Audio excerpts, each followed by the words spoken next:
వారి బ్రాహ్మణులు కాబట్టి ఆ బ్రహ్మజ్ఞానము కలిగినటువంటి బ్రాహ్మణుడే బ్రహ్మస్వరూపంగా వాళ్ళు భావిస్తారు.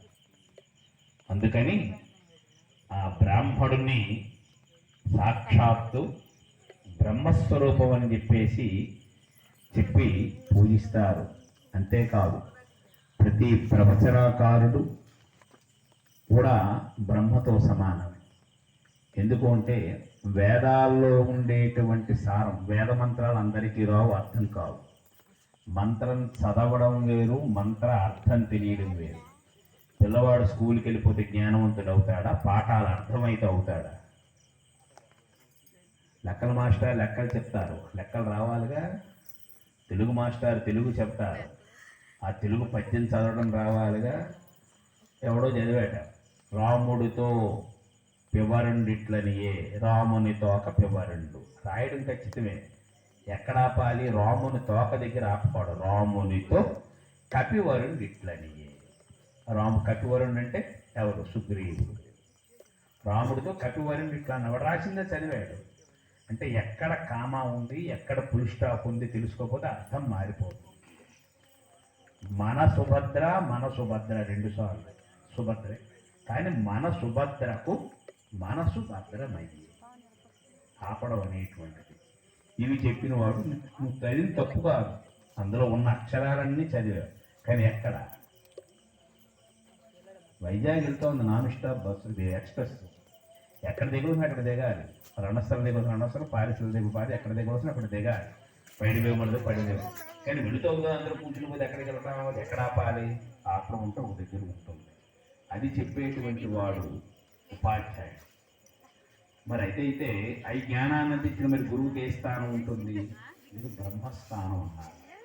ఆ వేదాలు అర్థం కావు కాబట్టి ఆ వేదాల్లో ఉండేటువంటి సారాన్నంతటినీ కూడా పురాణాల రూపంలో, ఇతిహాస రూపంలో అందరికీ అందించి తాను సంస్కరించబడి ఆ పురోహిత గ్రామంలో ఉండేటువంటి ప్రజలను సంస్కరించేటువంటి వాడు పురోహితుడు.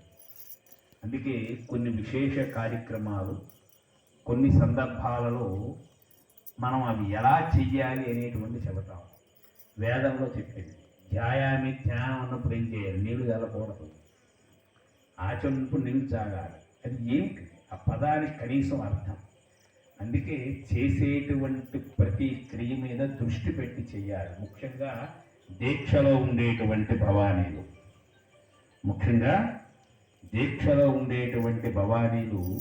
చేసేటువంటి క్రియ మీద దృష్టి పెట్టాలి. అక్కడ ఏం జరుగుతోంది, ఏమిటి అనేటువంటిది. ఉదయం టిఫిన్ పెట్టి భోజనం అంటే అవుతుందా? ఇది తిన్న పదార్థమే, అది తిన్న పదార్థమే. లేకపోతే భోజనం కానీ పిలిచి టిఫిన్ పెడితే అవుతుందా? అవది భోజనం పట్ట. ఇది తిన్న పదార్థమే, అది తిన్న పదార్థమే. ఎప్పుడు ఏది చెయ్యాలి, ఇవన్నీ వివరంగా చెప్పడం ఆయన ధర్మం. దాన్ని 1 సారో 2 సార్లు 3 సార్లు అయినా శ్రద్ధగా, అందుకే చేసిన కార్యక్రమం మీద శ్రద్ధ చూపిస్తే ఫలితం వస్తుంది. అంతే కదండి. డిగ్రీ పాస్ అయ్యావు, ఏ డిగ్రీ? బిఏవా, బీకామా, బిఎస్సీయా, బీబీఏవా? అందులో ఏది? ఒక కోర్సు ఉంటుంది, ఏదో సబ్జెక్ట్ ఉంటుంది, ఏ డిగ్రీ? కాబట్టి ఆ చేసేటువంటి విధి విధానం మీద దృష్టి, శ్రద్ధ, భక్తి ప్రతిదానికి ఒక ఉంటుంది, ప్రతి పూజకి ఉంటుంది. మనం అందరం అనుకుంటాం పూజలన్నీ ఒకేలా ఉంటాయి. పొరపాటు. ఈ 9 రోజుల పూజల్లో 9 ఏళ్ళు 18 తేడాలు ఉన్నాయి. మీకు తెలియదు, నాకు తెలుసు. బాబు రోజు చేయిస్తున్నారు, అది కాదు. ఏ అవతారానికి, ఏ విశేషానికి ఏది ముందు, ఏ మంత్రం ఎక్కడ, ఏది విధి విధానం ఉంటుంది. సముద్రం నీళ్లు నీళ్ళలాగా ఉంటాయి, నదిలో నీళ్లు నీళ్ళలాగా ఉంటాయి. తర్వాత ద్రవ పదార్థాన్ని క్లోరోఫామ్ కూడా నీళ్ళలాగే ఉంటుంది, యాసిడ్ నీళ్ళలాగే ఉంటుంది. కానీ అన్ని నీళ్ళు తాగితే ఏమవుతుంది? దేని పని చేసేస్తుంది. కానీ ఏవి అనేటువంటి తెలుసుకోవాలిగా. అందుకే పూర్వకాలం అన్నారు తెల్లగా ఉన్నవన్నీ నీళ్ళు, తెల్లగా ఉన్నవన్నీ పాలు, నల్లగా ఉన్నవన్నీ నీళ్ళు అంటే అవ్వదుగా. తెలుపుంటే అన్ని పాలే. ఇంటికి వేసిన సున్నం కూడా పూర్వకాలం సున్నపురాలు తెచ్చి పాల కంటే గొప్ప తెల్లగా ఉంటుంది, కొత్త లాడేది మేగడలాగా. అది తాగిస్తామా? కాబట్టి ఏది ఏమిటి అనేటువంటిది. అందుకనే ఆ బ్రహ్మజ్ఞానం కలిగినటువంటి వారిని ఆ కార్యక్రమ అనంతరము మన యొక్క భక్తి ప్రపత్తులు తెలియజేసుకోవడానికి వారిని మన యథాశక్తిగా మనం గౌరవించుకోవటం, అది మన ధర్మం, అది మన హైందవ ఆచారంలో ఉంటుంది. ఎందుకు ఈ విశేషాలన్నీ చెబుతారు. అందుకే ఇన్ని విశేషాలు చెప్పి ఇహలోకంలో కేవలం సంపాదనే కాకుండా పరలోకానికి కూడా కావలసినటువంటి భక్తి జ్ఞాన వైరాగ్యాన్ని చెప్పేవాడు గురువు. అంటే ఈ జీవితం ఉన్నా మనుష్యుడిగా పుట్టిన తర్వాత మళ్ళా జన్మెత్తచ్చా, ఎత్తకూడదు. జంతువునాం నరజన్మ దుర్లభం. 33 కోట్ల జన్మల తర్వాత మనుష్యుడిగా పుడతాం.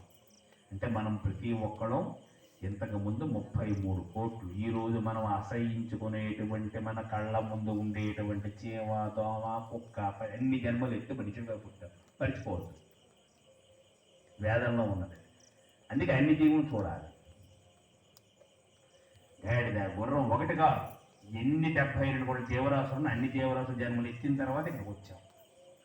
ఒకప్పుడు మనం అవన్నీ, కానీ ఇప్పుడు వాటిని చూస్తే మనకు అసహ్యం, తక్కువ బుద్ధి, తక్కువగా చూడటం, చులకనగా చూడటం, ఆ జంతువుని పేరు పెట్టి తిట్టడం. తిట్టులో కూడా జంతువుల పేర్లు ఉపయోగిస్తున్నాం చూడండి. కానీ భగవంతుడే ఎత్తాడండి వరాహ అవతారం భూమిని రక్షించడానికి. ఇప్పుడు మన ఆకల్పన శ్వేత వరాహ కల్పే వైవస్వత మన్వంతరే, భగవంతుడు వరహావతారం ఎత్తాడు, భగవంతుడు కూర్మావతారం ఎత్తాడు. మనకు దగ్గరలో ఉంది ప్రపంచంలో ఏకైక దేవాలయం శ్రీకూర్మనాథ స్వామి. ఇవన్నీ మనం మర్చిపోతున్నాం.